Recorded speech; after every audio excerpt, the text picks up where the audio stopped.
So I know what you're thinking right now, and that is, what else can we do with these complex numbers? Can we add them?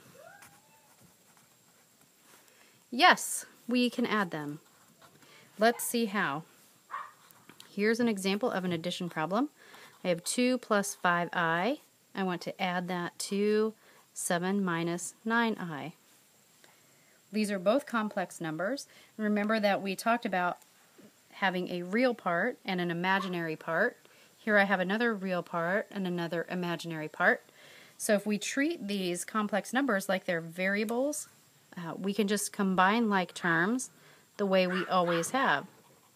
So you want to add by combining like terms.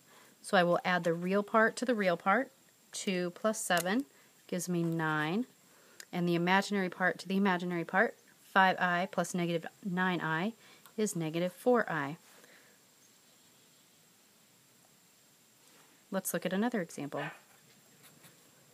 6i minus 4 plus 7 plus I. Again, combine the real parts. So we have negative 4 and 7 being the real parts.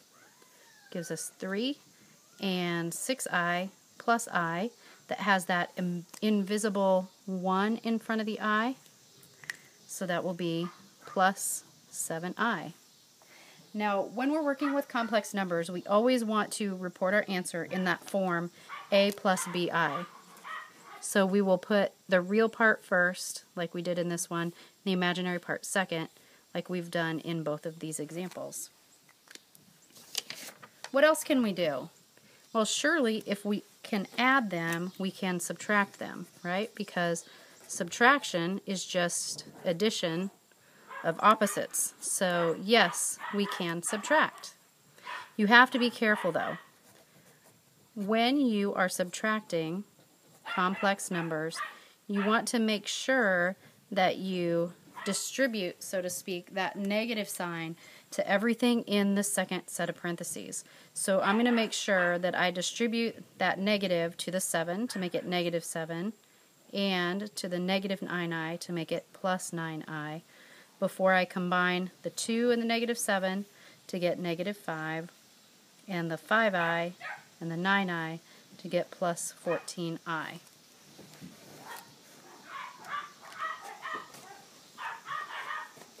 Let's try another example of subtraction.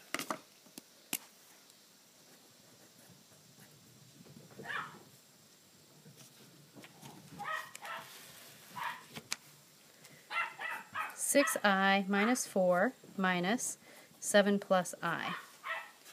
Okay, be careful when you distribute that negative sign in, and then you want to combine your like terms.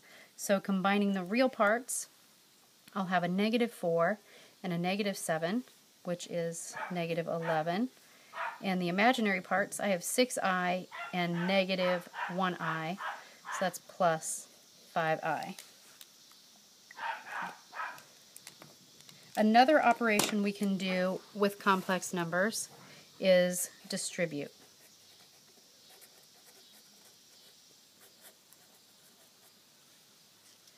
So we can distribute a 3 that's out front to both of the parts inside this parenthesis. So I'll take 3 times 2 and get 6.